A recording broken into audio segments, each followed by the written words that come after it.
กราบสบายดีพ่อแม่พี่น้องสบายดีFCทุกท่านเนาะพอก็เรียกกับส่งพอน้องเดือนพี่น้องเอ้ยพอน้องเดือนกับมาคือกันพี่น้องเมื่อนี่มาเบิ่งมาลุ้นมาชมกันพี่น้องเอ้ยเอาศพแม่ใหญ่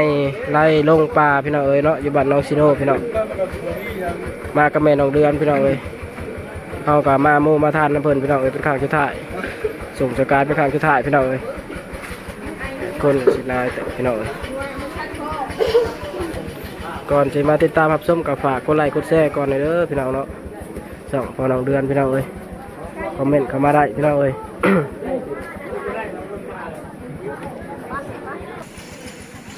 ไอ้เพิ่นที่มาทำพิธีอยู่ทงไห้ทงหน้าพี่น้องเอ้ยฟ้าคนพี่น้องสบายดีพี่น้อง ตาเกาะพี่น้องเอ้ยอวยไปทางไหนก็เห็นแต่ตาเกาะเยอะแยะเลย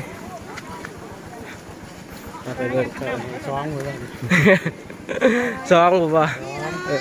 อันจะกันคนไปพี่น้องเอ้ยเบิ่งไปชมไปติดตามนำกันพี่น้องเอ้ยผู้ใดที่เขามาเบิ่งกับขอบพระคุณหลายๆพี่น้อง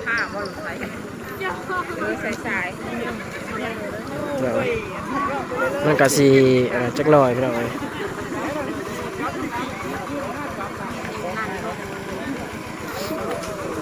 ท่ามกลางสายฝนพี่น้องเอ้ยแบบว่าฝนตกลิ้นใหญ่ๆเนาะไปเบิ่งตอนนี้เพิ่นก็ต่อเอาญาจัวพี่น้องเอ้ยจูงเด็กสวรรค์พี่น้องตามพิธีศาสนาพุทธนั่นแหละพี่น้องเอ้ยเอาเสือกดึงไปนี่ก็เป็นพิธีพี่น้องเอ้ยโมเมนต์ว่าสิดึงให้รถไปอีหรอกพี่น้องเอ้ยดึงเป็นพิธีเนาะแบบให้ญาจัวแล้วก็แม่ขาวเนาะดึงออกก่อนลูกหลานนั่นแหละพี่น้องเอ้ยลูกเต้าลูกหลานนั่นแหละพี่น้องเอ้ย คอยไปพี่น้องเอ้ยเนี่ยเป็นการสิทำพิธีอยู่ทงหน้าพี่น้องแบบบ่ได้เอาเขาปราสาทเนาะแบบมีพ่อมีแม่หรือว่าญาติพี่น้องเพิ่นเคยเฮ็ดอยู่ทงหน้าเพิ่นก็เอามาไว้ใกล้กันพี่น้องเอ้ยคนก็มาร่วมงานเป็นจำนวนหลวงหลายพี่น้อง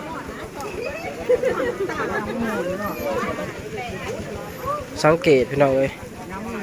ขี้ดินขี้ตมพี่น้อง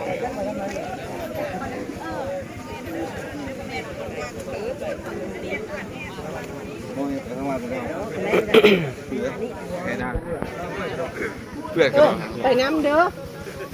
บูจากทางลัดก็สิไปทางลัดพี่น้อง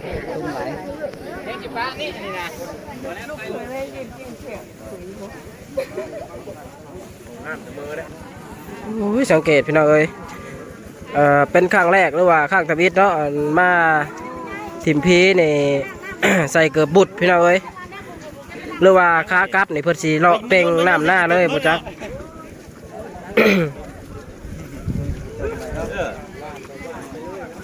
พี่น้องเอ้ยพูดหรอเอาไม่เอาจมเอาไม่เอาลำบากหลายพี่น้องป้าติดตัวพี่น้องเอ้ย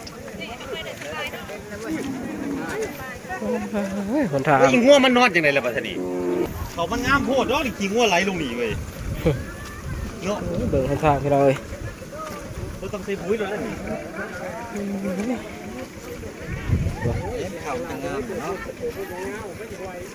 คัน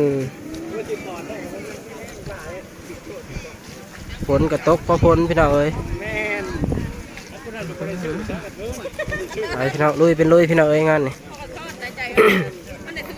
ฝนเตกกับฝนตกกับแข้งน้ำแกงลุยพี่น้องเอ้ยถึงเวลามันเลย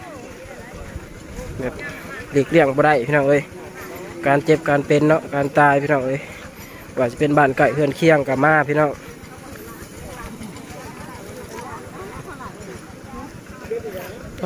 พี่น้องเอ้ยได้หมูนี่ไปลงให้หน้าเขาเด้พี่น้องเอ้ยเกี่ยวเข่าเนาะคือสีมือเดียวแล้วพี่น้องเอ้ย พี่น้องเอ้ยเบิ่งยาวๆกันไปพี่น้องเอ้ยบ่มีเนาะเสียงโทรนอกโทรนี่หรือว่าเสียงพวกเสียงเพลงพี่น้องเอ้ยเพิ่นบ่เน้นพี่น้อง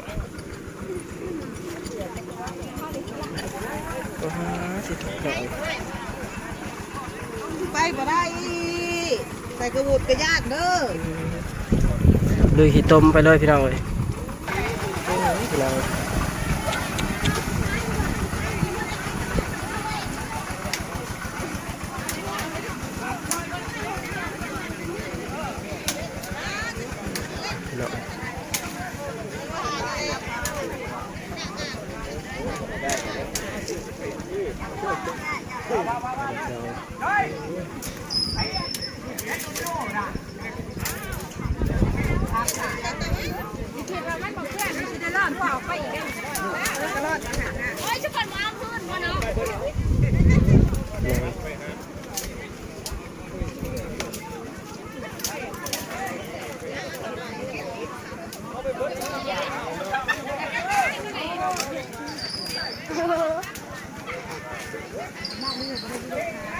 เขาสิบบรรยายได้เด้อพี่น้องเบิ่งภาพรวมบรรยากาศเอาก็แล้วกันเนาะ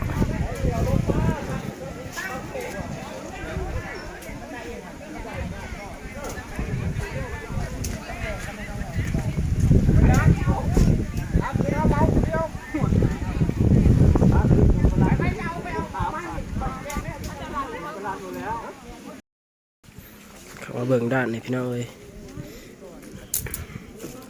เป็นกระทำการใส่หลังคาให้เรียบร้อยพี่น้องเอ้ยก่อนจะเสร็จพิธีกันเนาะเดี๋ยวก็สิมีสวดอีกพี่น้องเอ้ยบทสุดท้ายเนาะคนเฮาสิรวยสิทุกข์ปานใดก็ไปบนเดียวกันเบิดพี่น้องเอ้ย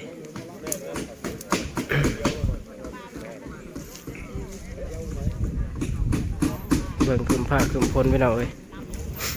ก็คือพายุเขาเนาะพายุโนรูกับพระท่านเดวิดพี่น้องเอ้ยแต่ว่าก็ใครกลัวเมื่อวานนี่อยู่พี่น้องเพราะว่าตกกับโบแห้งแล้วก็มีบาดตกมีบาดบ่ตกพี่น้องเอ้ยฝนก็ได้เมื่อวานนี่มันหนักพี่น้องเอ้ยเบิดมือเลยพี่น้อง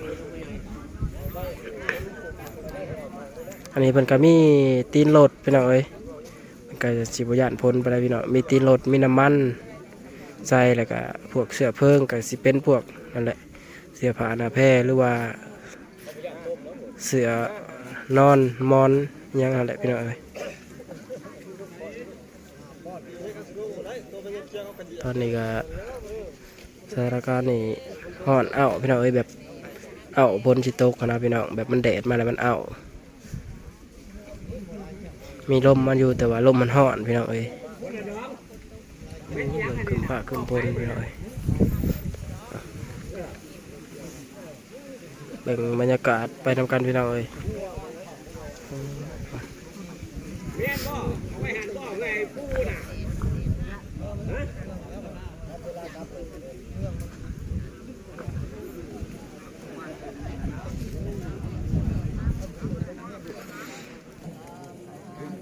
ตอนนี้ก็เริ่มพิธีแล้วพี่น้องเอ้ย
ตอนนี้ก็เสร็จสิ้นพี่น้องพิธีเนาะบทสวด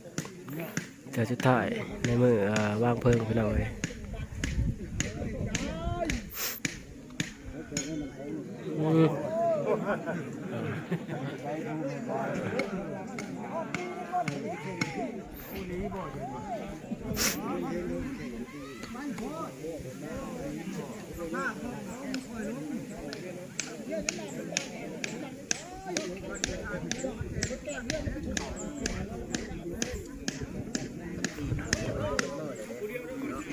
ผ้าห้าดอก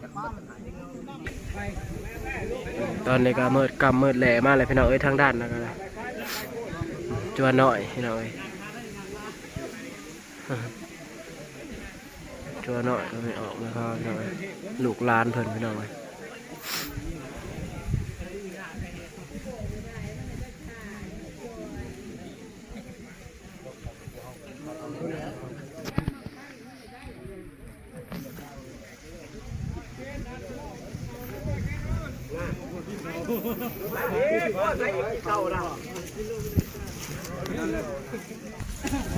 นี่แหละพี่น้องเอ้ยสาเหตุที่เป็นว่าส่งสการนะก็คือ เอาไม้เอาตอกมาร่วมกันนี่แหละพี่น้องเอ้ยมาจูดมายังเป็นนั่นพิธีว่าจันทร์พี่น้องเอ้ยเนาะก็คือที่เพิ่นของเพิ่นพี่น้องเอ้ยตามเปนะพี่น้องเอ้ยอยู่ไซก็เฮ็ดแนวนี้แหละพี่น้องเอ้ยมาส่งสการก็คือประมาณนี้แหละเนาะเอาไม้เอาตอกมาส่งมายังเป็นข้างชุดท้ายวันซะพี่น้องเอ้ยอยู่ไกลบันไดกามาตาว่าเป็นญาติพี่น้องกันพี่น้องเอ้ยนอกจากติดตละมาบ่ได้อีดีเนาะบ้านน้อยก็สิประมาณนี้เด้อพี่น้องเอ้ยคนก็สิบ่หลายบันไดเนาะเองตามผู้จักนั่นแหละพี่น้องเอ้ยเป็นหลายกับยูทูบเบอร์ก็ครึ่งหนึงเลยพี่น้องเอ้ยว่าแถวในเขตนี่ยูทูบเบอร์หลายพี่น้องลองตามถึงเนาะว่ามีช่องภายในพี่น้องเอ้ยเบิร์ดบ้านพี่น้องเอ้ยก็บอกว่ากันพี่น้องเอ้ยเนาะเอามาส่งสการแล้วก็ถ่ายคลิปส่งสการพี่น้องไปหาเฮ็ดก็ถ่ายเฮ็ดพี่น้องเอ้ยหาอย่างถ่ายอันนั้นไปใส่ถ่ายอันนั้นพี่น้องเอ้ย ดูกระเล่นเขาแห้ง ว่า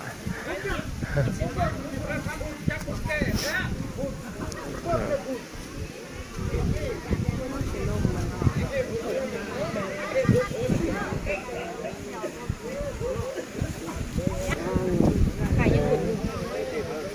เมื่อยเลยนะแต่ว่าใครแต่กระโลกมันก็เป็นอะไรก็เอาไปห้องหมอใหญ่เลยเป็นจะเลือดมันเหนียวไปเอกบุกหมอแถวนอกเขาแบบเอาได้เยอะครับพอมีจังเอกมีจังมือที่เพิ่นเนาะ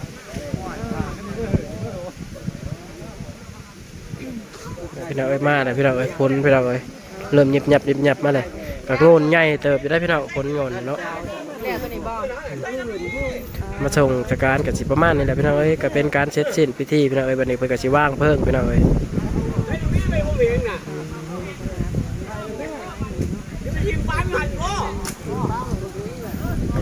เพลง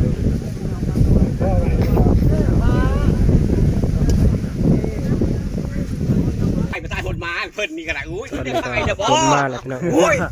โอ้ยคนมือบ่อยากไปตายมาบ่ได้ลูกโป่งมันเชื่อดีบ่แล้วเจ้ากับเขาเชื่อมึงแม่เขาเชื่อ ปุ๊บพี่น้องเอ้ยกลับคนไปนำแล้วพี่น้องเอ้ยแต่ว่าพ้นมาพี่น้องเอ้ยเดี๋ยวเราจะถ่ายทำเบิ่งบรรยากาศตอนเพิ่นจูดให้เบิ่งก่อนเนาะพี่น้อง ต่อเชื่อคนไทยเจ้าบุญแล้วบัวติดเหล้าแล้วมาถ่ายปุ๊บแล้วนั่นล่างมาบดเลย ตอนนี้เพิ่นก็สิจูดแล้วพี่น้องเอ้ยจรวดน้อยพี่น้องเอ้ย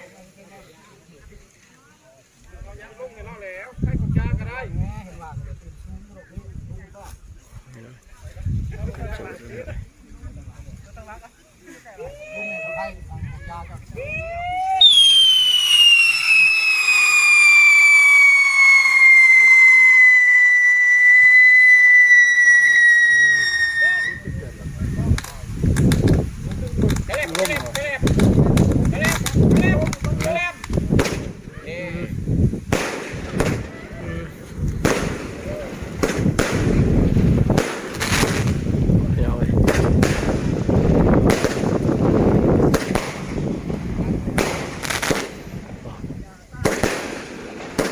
การส่งขึ้นสวรรค์พี่น้องเอ้ย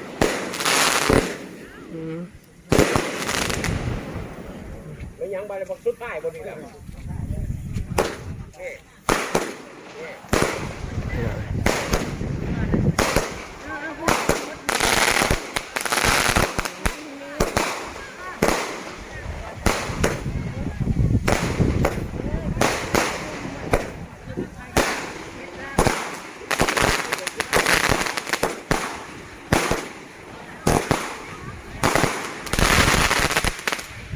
เบิร์ดพี่น้องเอ้ยเส้นทางด้านนะครับใหม่พี่น้องเอ้ยเริ่มใหม่แล้วใหม่ที่ว่าพวกกัน ส่งการแหละพี่น้องเอ้ย ไปนั่งใต้หมดตลอด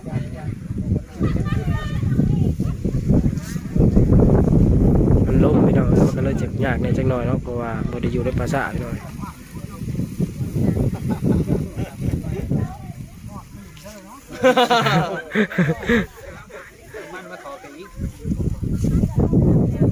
ไปหมดแล้วลงพื้น พี่น้องเอ้ยเกิดหยังขึ้นเนาะปกตินี่สิว่าบ่ได้พี่น้องเอ้ยก็คือว่าไผนี่สะแห้งพี่น้องเอ้ยปกตินี่มันสิหึมบ่ได้พี่น้องเอ้ยอันนี้แบบใหม่แต่น้อยเดียวพี่น้องเอ้ย อะไรครับก็สิถ่ายเบิ่งยาวๆพี่น้องคลิปนี้เนาะอะไรก็ฝากติดตามรับชมไปนำกันพี่น้องเอ้ยทางช่องพอน้องเดือนพี่น้องขอบใจสุขคนที่เขามาเป็นกำลังใจให้พี่น้องเอ้ยถ้าก็ใหม่แค่ด้านนอกก็ซื้อพี่น้องเอ้ยใหม่แค่แบบนั่นที่ซื้อได้เลยพี่น้องเอ้ยท่านใน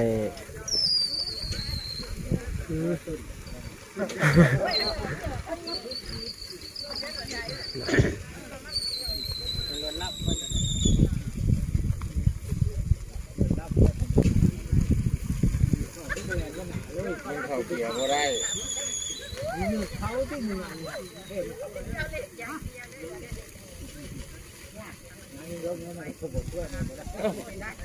เมื่อขึ้นโน่นกัน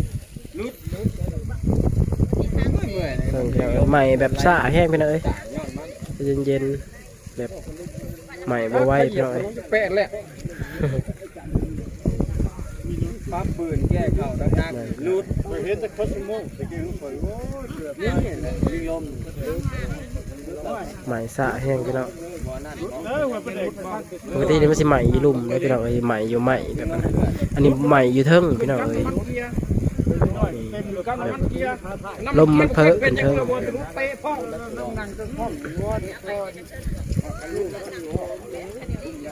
นี่อย่างลงมาเลยพี่น้องมันก็เป็นนั่นพี่น้องเอ้ย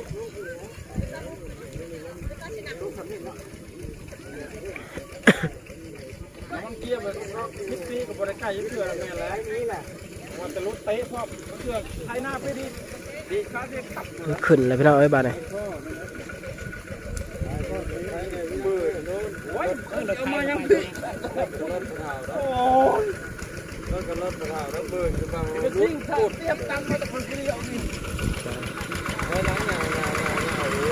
แต่ที่คน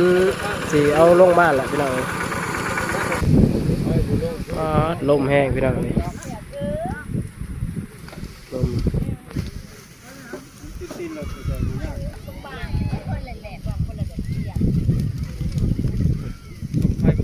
เห็นคนเลยพี่น้อง ต้องให้มันใหม่แน่อยู่พื้นเนาะ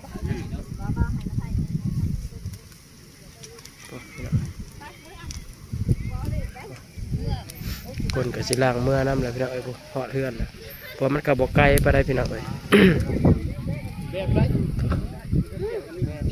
ผมบอกกี่ได้ลีดอก